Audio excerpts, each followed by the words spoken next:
Good morning to all. Senator, the Honorable Clarence Ramarat, Minister of Agriculture, I can't even remember it, Lands and Fisheries, President, Chairman of the Board, members of the board, distinguished guests, all other protocols observed. Good morning. My job is very simple this morning. I am normally just given the task of just saying welcome, so I did that. Welcome to all of you. So is it time now, Andel? Am I good for time? It is to welcome you and to thank you all for joining us in recognizing the start of this year's World Food Day activities. We are not at the ECIAF campus today simply because we do not have the space to accommodate everyone there, and we also thought the minister, having spent several hours with us a few months ago, that he would prefer another location. But I encourage all of you, if you have not visited the ECIAF campus for some time, to please do so. Our students and staff welcome opportunities to demonstrate what we are doing. We welcome visitors at every time. Some of you may recognize that the ECIAF campus is over 60 years old.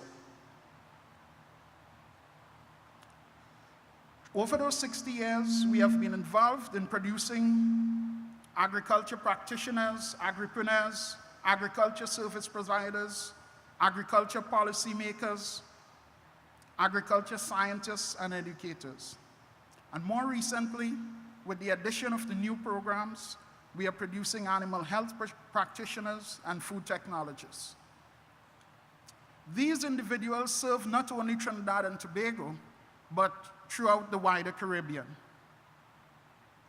Although our major focus remains training students, we continue to engage in research and outreach activities, including leading research and management efforts with the giant African snail, improving reproductive performance of animals, facilitating farmer training and with agriculture development agencies, providing on-farm advice and technical support to producers and producer organizations, provision of breeding stock, and providing advisory services to various agencies. Today, I want to really just focus on training. With the need to sustainably increase food production in an environment of dwindling natural resources, climate change, and an aging farming population, programs in food production and processing and natural resource management, as offered at our campus, are positioned to play an important role in addressing these challenges. Our graduates have and continue to be involved in all aspects of the agriculture industry, from primary production to world-leading scientists. A few examples: Maxang Roberts of Green Giant Foods and Cheriot Irving of CI Honey, Daniel Narang Singh of Crispy Sweet Potato Fries, Chevelle Marcel of Tip Tip Juice are among a few of our recent graduates engaging in the business of agriculture. Dr. John Allen, who is here with us today, is an advisor to the Office of Prime Minister, and among other things, leads efforts to ensure the long-term viability of the citrus industry by addressing the devastating citrus greening disease. He, I understand, is also a graduate of the ECIAF campus. Our current Minister of Agriculture, though not a graduate of our institution, frequently visited the ECIAF campus while his father pursued his diploma in forestry. So I guess we can consider him an honorary ECIAF graduate as well. Several of our graduates from other Caribbean islands are currently involved in policy development and implementation in agriculture and other fields. I would just like to name a few. Eric Evelyn from Nevis, he's the Minister of Youth, Sports, and Community Development. Montgomery Daniel, St. Vincent, Minister of Housing. Yolande Greaves, Montserrat, Ministry of Housing and Education. Roberto Hector, Nevis, Ministry of Community Development and Culture. He was a past minister. Al Edwards, St. Kitts, PS, Ministry of Agriculture. Keith Amory, Nevis, Director of Agriculture. Barry Innocent, St. Lucia, Deputy Director of Agriculture. Sereno Benjamin, Antigua, Director of Extension Services. So I can go on and on listing some of our graduates who have gone on, I think, to make considerable impact. So I believe even in a small way, we feel our graduates have been contributing to achieving a zero hunger world. Recognizing World Food Day at the ECIAF campus is also not new. We have always done so in some form or fashion. Typically, it involved a demonstration of what we have been doing towards the designated priority area. This year, in the face of challenges I alluded to before, and to some which I would speak about shortly, we decided on taking somewhat of a different approach in recognizing World Food Day. This year, we decided to focus on trying to answer a few questions to help us guide our path forward. These questions included: are we doing what is relevant? Are our activities consistent with government policies? Are we producing the kind of graduates that are required by employers? Are we researching the right topics and demonstrating appropriate technology? Are we sufficiently aware of what our partners are doing? What can we do to become more relevant, produce more functional and employable graduates better suited for the industry? What can we do better to support the goals and objectives of our partners, including that goal of a zero hunger world by 2030? A few months ago in the Senate, the minister mentioned he would like to see UTT move back to its moorings, a sentiment, I believe, that was echoed by the chairman of the board at our recent research symposium. Today, by directly hearing from our key stakeholders and from the minister on key policy initiatives, we can begin to lay the foundation to become more closely anchored to relevant training, research, and development. The Biosciences, Agriculture, and Food Technology Center at the ECIAF campus have taken a business-focused, learning by doing approach to our programs. This approach positions us to produce graduates who will address many of the recommendations outlined by the FAO to achieve a zero hunger world by 2030. Our collective efforts in teaching, research, and outreach is aimed at efficiently producing more while protecting the environment and respecting animal welfare, and by ensuring more of what we produce is not wasted, but is actually consumed by humans, animals, or used to protect and enhance the environment. Just on Sunday, the minister reminded us of the importance of birds, bees, and bats to these objectives, something many of us in the agriculture field often overlook. And perhaps if we are lucky, he may choose to explain a bit more about this. But while we desire to do more towards achieving the goal of this year's World Food Day theme and other notable pursuits, there are many challenges institutions providing training in agriculture face, particularly in a society such as ours. I would like to use a few moments to highlight some. Firstly, the stigma of agriculture still exists. While most will recognize the importance of producing safe and wholesome food and protecting the environment, agriculture training programs often fail to get the recognition and respect they deserve from within and outside the institution. Nearly all the meals consumed with locally produced food was probably impacted by a graduate of the ECIAF campus, directly or indirectly. Yet our institution remains one of the best kept secrets. The stigma of agriculture may be contributing to the poor recognition of our graduates and our institution, and the role they play in food production. It also negatively impacts our ability to attract a greater proportion of the brightest young minds into our programs and into our fields. Perhaps related to the stigma of agriculture is the low wages and salaries received by professionals and practitioners in the field. Additionally, our primary producers continue to be price takers rather than price makers. I am often angered by the fact that our practitioners can be asked to provide advisory and consultancy services on $1 million, perhaps $1 million ADB-funded project for free.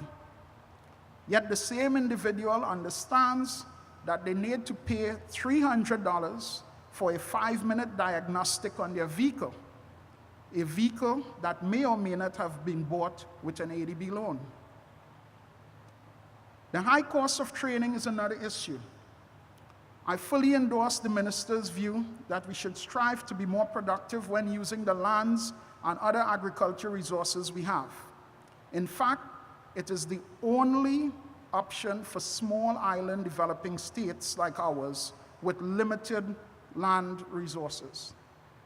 I also fully agree with the producers and producer organizations that point to the very difficult production environment and the numerous challenges food producers face. Both of these views are consistent with the need to improve the technical capacity of our agriculture practitioners at all levels. It would be nice to teach management of tunnel-ventilated poultry houses, or the use of robotic milking machines, or to demonstrate other aspects of precision agriculture. However, the high cost of these technologies often means that they are not offered as part of our programs, even though they may be appropriate for our production environment. Moreover, our major lab for teaching and research, the farm, is really never viewed in the same light as a physiology lab or a chemistry lab or a biology lab. Rather, we are often asked to operate as a commercial or semi-commercial operation, which limits what and how we can train. Coupled with the high cost of agriculture training is a comparatively low investment in agriculture research and education. We are thankful that the government and the university have remained committed to training in agriculture at the ECIAF campus. I believe the investment in agriculture training has yielded significant payback to the country and the region. But I listened carefully, and the minister has been very clear on his views about the relevance of training, research, and outreach. In his address to graduates of the National Agriculture Enterprise Training Program in May 2016 at our Chaguanas campus, I was not there, but I watched the video. The minister indicated that he is essentially more interested in impact and not just outcome. He also frequently indicates that he is less interested in the number of papers generated, but on the number of producers impacted. And I fully endorse these sentiments. At that function in May 2016, he also issued a challenge for a graduate to use the lands around the Ministry of Agriculture to grow food and keep most of the revenue. But I'm pretty sure that he made that announcement to the wrong crowd, because if he had done so in front of an ECIAF graduating class, that area would have already been planted. But let's use impact. If we use impact as the key variable, I am confident our graduates who now produce or support production throughout the region have made a case for us as a society to consider significantly enhancing public and private sector investment in training and agriculture. We simply cannot train for the future using 50-year-old equipment, facilities, and approaches. Each year, our neighbors to the north spend over $55 per capita on agriculture research and education, which if we were to use the same level of expenditure on a per person basis, then the investment in agriculture education in Trinidad and Tobago should be around 400 million TT dollars. Now that is a combination of both public sector and private sector. 2.5 billion in public sector investment and over $12.5 billion in private sector investment in research and education in the US. So there's work for both public and private sector perhaps to do in investing in agriculture education. Declining involvement in primary production is also a major issue.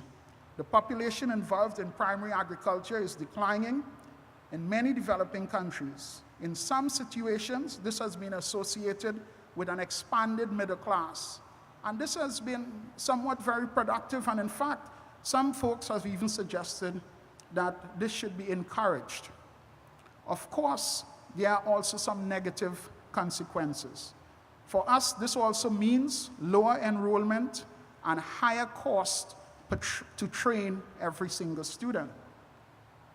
The high and increasing cost of training in food production and processing is further complicated by the fact that a large proportion of our students come from rural and potentially economically disadvantaged environments who may or may not be able to absorb further increases in cost of agriculture education. The final issue I would like to raise deals with the difficulty to enter the agriculture industry. Upon graduation, numerous challenges are encountered to enter the agriculture business. Key challenges relate to the difficulty in accessing major factors of production, land, finance, and to a lesser extent, labor. I know the minister is passionate about addressing some of these issues, and we look forward to hearing about policy initiatives that might provide relief. I'm not sure if I should summarize these issues, but it paints a very challenging situation where individuals who may be least capable of engaging in an expensive training endeavor does so, is provided with training that we all would appreciate needs to improve, graduates into a job that is probably not as well paying as others, or tries to then engage in activities that is difficult to get into.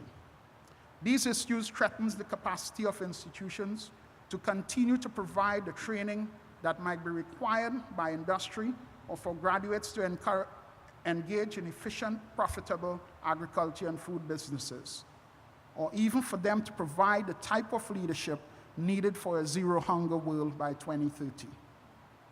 Against this backdrop, and as the World Food Day theme is incorporated in our actions, we thought it necessary for our future graduates and the institution to become more aware of government policies to which we must align our actions.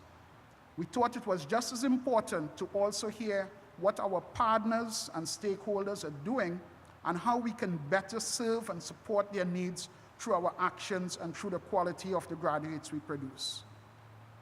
So it is with a great sense of appreciation I welcome some of our partners and stakeholders to share their activities and actions. Further, it is with a sense of honor and pride that in the midst of the budget debates and in the middle of the World Food Day celebrations, that Minister Rambarat agreed to be with us. The minister indicated there are 3 things he uses to decide if to attend an event. I think 2 of them we have provided. 1, being out of Port of Spain, and 2, engaging with farmers. We have some farmers, but a room full of potential farmers. So I think we have met his criteria, and I look forward to hearing from the minister. Thank you all for attending, and I look forward to learning from you.